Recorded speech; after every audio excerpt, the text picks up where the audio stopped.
शमी के 5 पत्ते, एक दुर्वा के साथ एक अक्षत चावल का एक दाना, वो भी हल्दी में भिंगोया हुआ हो या केसर में भिंगोया हुआ हो। शमी पत्र 5, एक दुर्वा,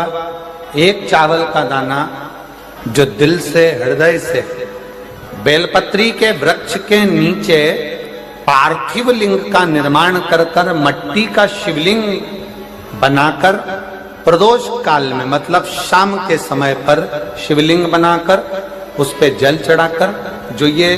5 शमी का पत्र, एक दुर्वा और एक चावल का दाना,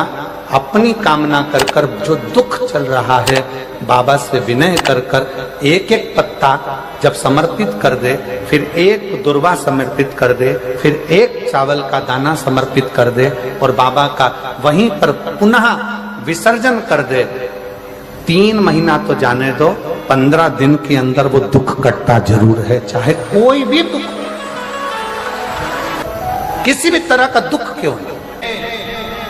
एक बेलपत्र के वृक्ष की परिक्रमा करने वाले को हजारों अश्वमेध यज्ञ का फल प्राप्त हो जाता है, हजारों अश्वमेध यज्ञ का फल प्राप्त हो जाता है। उसी तरह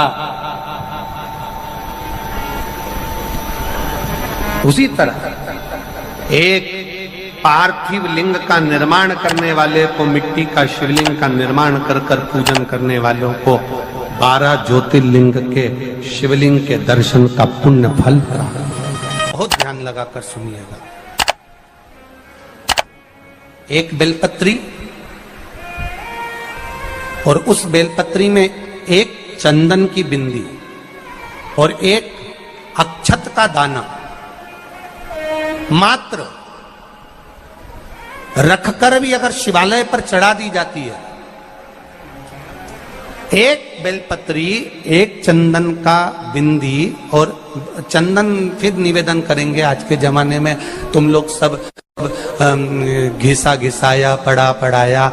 डब्बी का सामान ले लेकर, वो नहीं, चंदन की एक मुठिया रखो, थोड़ा सा भी घिसो, जरा सा भी घिसो, उसकी एक बिंदी और एक चावल का दाना जब हम भगवान देवाधिदेव महादेव को समर्पित करते हैं, अपनी कामना कर कर समर्पित करते हैं, तो निश्चितता है, पुराण की कथा कहती है, शंकर भगवान उसका फल शीघ्र प्रदान कर देते हैं। भले आपने कुछ करा ना करा, उसका फल तुम्हें मिल जाता है। में जाना, लोटा भरकर जल समर्पित करना, और कभी तुम्हारे जीवन में अगर तुमको लग रहा है कि मैं दुखों से पीछा छूट ही नहीं रहा, तब उस जगह पर बेलपत्री के मध्य भाग में पीला चंदन, ये जो पत्ती है और ये 2 पत्ती हैं, ये बड़ी पत्ती और ये बीच की जो 2 पत्ती हैं, इसके बीच में जो डंडी का भाग रहता है, जो बीच में डंडी का जो भाग है, बड़ी पत्ती और ये 2 छोटी पत्ती के मध्य में जो डंडी का भाग है, उस डंडी के भाग में पीला चंदन और एक अक्षत पीला, शंकर भगवान को आप अगर प्रदोष काल में समर्पित कर रहे हैं, तो ये निश्चित है कि धीरे धीरे कर कर वो दुख समाप्त होगा, वो दुख हटेगा ही। प्रकट वर्णन किया गया शंकर भगवान की आराधना में, शिव की आराधना में, जब तुम्हें लगता है कि तुम्हारा व्यापार नहीं चल रहा, कोई तुम्हें धोखा दे रहा है, लक्ष्मी नहीं आ रही, बहुत चिंता में पड़े हुए हो, बहुत टेंशन में जिंदगी चल रही है, बहुत बीमारियां तुमको घेर ली है और चारों तरफ अंधेरा ही अंधेरा नजर आ रहा है, तुमने विचार करा अब मैं तो मर जाऊं तो अच्छा, मैं सुसाइड कर लूं तो अच्छा, मैं मर जाऊं तो अच्छा, तो मरने से पहले एक काम कर कर देखना, शंकर भगवान की आराधना कर कर देखना, शिव पर एक लोटा जल चढ़ा कर देखना, और ज्यादा चिंता, ज्यादा टेंशन हो तो बेलपत्री के जड़ को घिसकर उसका चंदन बनाकर शंकर को लेपन कर कर उसकी भी आराधना कर कर देखना कि बेल चंदन का फल क्या है। बेलपत्र, एक बेल, ये कोई साधारण नहीं, एक बेलपत्र, एक बेल, ये कोई साधारण नहीं, एक बेल, इसकी नीचे की डंडी से लेकर ये दो पत्तियां जहां लगी हैं और दो पत्ती से लेकर ये बीच की जो पत्ती है उसमें जो गैप है, उसमें जो जगह है, दिख रही है आपको? ये दो पत्ती से लेकर बीच की पत्ती के बीच में जो जगह खाली रहती है, 33 कोटि देवी देवताओं विराजमान रहते हैं इस बीच की जगह में। जब शिव जी को चढ़ाया जाता है तब इस पत्ती के बीच की जगह शंकर के शिवलिंग पर रखा जाता है, तो शिव जी इतने प्रसन्न होते हैं कि मेरी स्तुति करने के लिए ये भक्त 33 कोटि देवताओं को लेकर आया है, मेरी स्तुति करने के लिए। लोग चावल लाए, लोग अंबारियां लाए, धन लाए, दौलत लाए, संपदा लाए, पर एक शंकर का भक्त ऐसा होता है जो एक बेलपत्री के रूप में 33 कोटि देवताओं को, 64 योगिनियों को, आदि शक्तियों को शंकर को समर्पित करता है। कितना सुंदर संवाद है, कितना सुंदर बात कही कि भूल से भी किसी तीर्थ में नहीं गए, कहीं हमने गौदान नहीं करा, कहीं हम किसी तीर्थ में नहीं गए, हमने कहीं गौदान नहीं करा, हमने कहीं ब्राह्मण भोजन नहीं कराया, हम कहीं गंगा यमुना कावेरी सरस्वती नर्मदा छिपरा पुण्यवान नदी में हम स्नान नहीं कर पाए। शिव महापुराण की कथा कहती है भूलवश भी अगर पिपलेश्वर या बटकेश्वर किसी शिवालय पर भूल से भी अगर एक लोटा जल चढ़ जाता है तो देव अधिदेव महादेव सारे तीर्थों का फल अपने आप प्रदान कर देते हैं। भूल से भी चढ़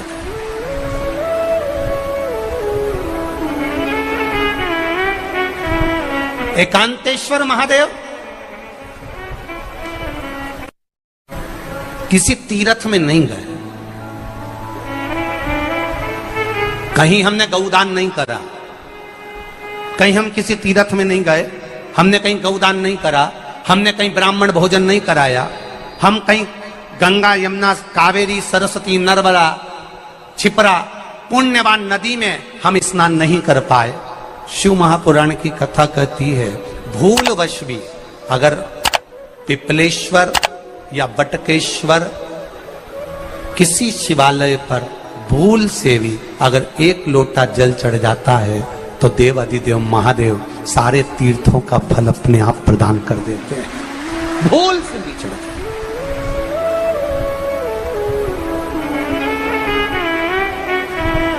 एकांतेश्वर महादेव जो कि एकांत में बैठा हुआ है, एकांतेश्वर महादेव अकेला बैठा है अलमस्त होकर। आप जा रहे हो गाड़ी लेकर, आप 4 व्हीलर गाड़ी में जा रहे हो, ट्रैक्टर में जा रहे हो, ट्राली में बैठकर जा रहे हो, क्रूजर में बैठकर जा रहे हो, 2 व्हीलर गाड़ी में बैठकर जा रहे हो, और एकांतेश्वर महादेव का मंदिर दिख गया कोई एकांत में, भले उसका नाम नहीं मालूम तुमको कि कौन सा महादेव, पर अकेला बैठा है जंगल में, वृक्ष की छांव में, एक ओटले पर, कोई दीवार नहीं, कोई जाली नहीं, कोई गेट नहीं, कुछ भी नहीं। शिव मंदिर में जाकर एक लोटा जल समर्पित करती थी, और शास्त्र कहता है कि शंकर के मंदिर में अगर एक लोटा जल कोई एक परिवार का व्यक्ति भी समर्पित कर रहा है तो समझ लेना कि वो अपनी 71 पीढ़ी को पार लगा रहा है। वो अकेला नहीं, 71 पीढ़ी को पार लगा रहा है। शिव महापुराण की कथा कहती है जब बच्चा गर्भ में आता है, माता के गर्भ में जब संतान आती है और माता के गर्भ में जब संतान रहती है, उस 9 महीने में स्त्री नारी अगर कहीं शंकर के मंदिर के सामने से निकल जाए, या शिवालय का जल स्त्री को मिला हो, या शंकर भगवान का कोई प्रसाद, या शंकर भगवान का कोई नाम जाप, या शंकर भगवान का कोई मंत्र जाप उस स्त्री के कानों में पहुंच जाए, तो जो गर्भ में बच्चा होता है वो बच्चा शंकर की कथा तक या शिवालय तक उसको बिना बोले ही वो अपने आप चला ही जाता है, पहुंच ही जाता है। उस गर्भ में रहने वाले बच्चे को भगवान शंकर के मंदिर के सामने से भी कोई गर्भवती स्त्री निकल कर चली जाती है तो उसका भी फल उसको प्राप्त हो जाता है, उसका भी फल उसको प्राप्त हो जाता है। और वो फल साधारण नहीं होता। क्यों? बेलपत्री को जब भी चढ़ाया जाता है तो पीछे की डंडी पकड़कर नहीं चढ़ाया जाता। बेलपत्री को चढ़ाने के लिए मध्य भाग को, जैसे यह बेलपत्र होता है तो इसका मध्य की जो डंडी होती है, मध्य भाग होता है बेलपत्री का, तब मध्य भाग को पकड़कर हम भगवान शंकर को बेलपत्र समर्पित करते हैं। कोई भी बेलपत्र ऐसे नहीं चढ़ाता कि डंडी पकड़ के चढ़ा दिया, फिर पीछे की डंडी पकड़ के चढ़ा दिया, फिर पीछे की डंडी पकड़ के चढ़ा दिया, फिर डंडी पकड़ा, फिर चढ़ा दिया ना। मेरे देवादिदेव महादेव को जब भी बेलपत्र चढ़ाया जाता है तो मध्य भाग, पीछे की डंडी पकड़कर नहीं, मध्य भाग से भगवान शंकर को बेलपत्र समर्पित किया जाता है। मध्य भाग से जब भी पकड़ेंगे तो मध्य भाग को पकड़कर बेलपत्र समर्पित करेंगे। क्यों?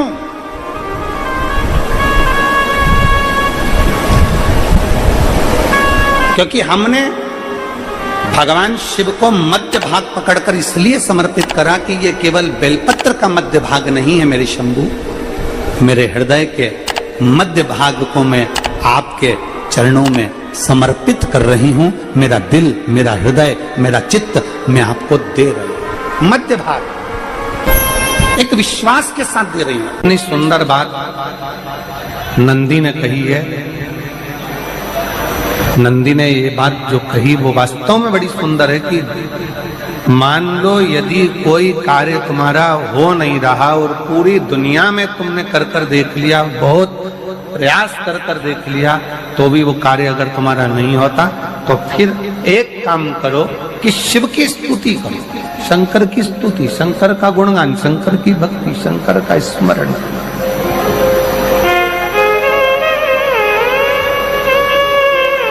फिर शिव की स्तुति करिए, शंकर से विनय करिए, शंकर से निवेदन करिए, शंकर का गुणगान करिए।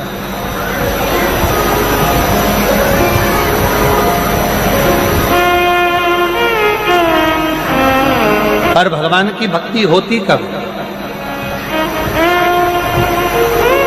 जितने आस्था चैनल पर कथा सुन रहे हैं, जितने फेसबुक यूट्यूब पर कथा सुन रहे हैं, जितने पंडाल में बैठकर शिव भक्त कथा को रसपान कर रहे हैं, उनसे निवेदन करूंगा कि शंकर की भक्ति होती कब है, शंकर का स्मरण कब होता है, शंकर की भक्ति कब होती है, शंकर की कथा सुनने में मन कब लग सकता है? जब अपने भीतर की अभिमत्ता, अपने भीतर का अहम, अपने भीतर का अहंकार, अपने भीतर की आसक्ति, अपने भीतर का काम, अपने भीतर की तृष्णा जब दूर हो जाए तो समझो कि आप शिव में मन लगा बैठे। कितने सारे लोग बैठे हैं यहाँ पर कथा में, सब पंडालों के अंदर लोग शिव भक्त बैठे हुए हैं। कई लोग ऐसे भी होंगे जिनका आकर बैठ तो गए पर दिल नहीं लगता। दो जल व्यक्ति के जीवन को बदलते। कितने जल? जम के बोलो जरा। दो जल। एक देवादिदेव महादेव के लिए भरा गया एक लोटा जल और दूसरा है स्वयं के लिए भरा गया एक लोटा जल। यहाँ पर अगर बुजुर्ग मेरी माताएं बैठी होंगी, मेरी जीजियां बैठी हैं, मेरे जीजा बैठे हैं, बुजुर्ग जितनी माताएं बैठी हैं वो पुराने समय का अगर लेख उठाकर देखेंगे तो पुराने समय के लोग भोजन करने बैठते थे ना, तो भोजन करने से पहले अपने पानी के लोटे को भरकर, अपना गिलास भरकर बैठते थे। किसी ने देखा है कि नहीं देखा? जम के बोलो जरा। देखा है आप लोगों ने? पुराने समय के लोग जब भोजन करने बैठते थे, पुराने समय के लोग जब भोजन करने बैठते थे तो अपना पानी का गिलास, अपना पानी का लोटा पहले भरकर आसन लग जाता था। बहू आसन लगा देती थी, बहू खाना बना देती थी, घर की पत्नी खाना बना देती थी, भोजन बना देती थी, घर के लोग भोजन दे देते थे। थाली कोई भी लगा कर ला कर दे, थाली कोई सजा कर ला कर दे, पर घर का जो व्यक्ति खाना खाने बैठता था, भोजन करने बैठता था, वो अपना पानी स्वयं भर कर बैठता।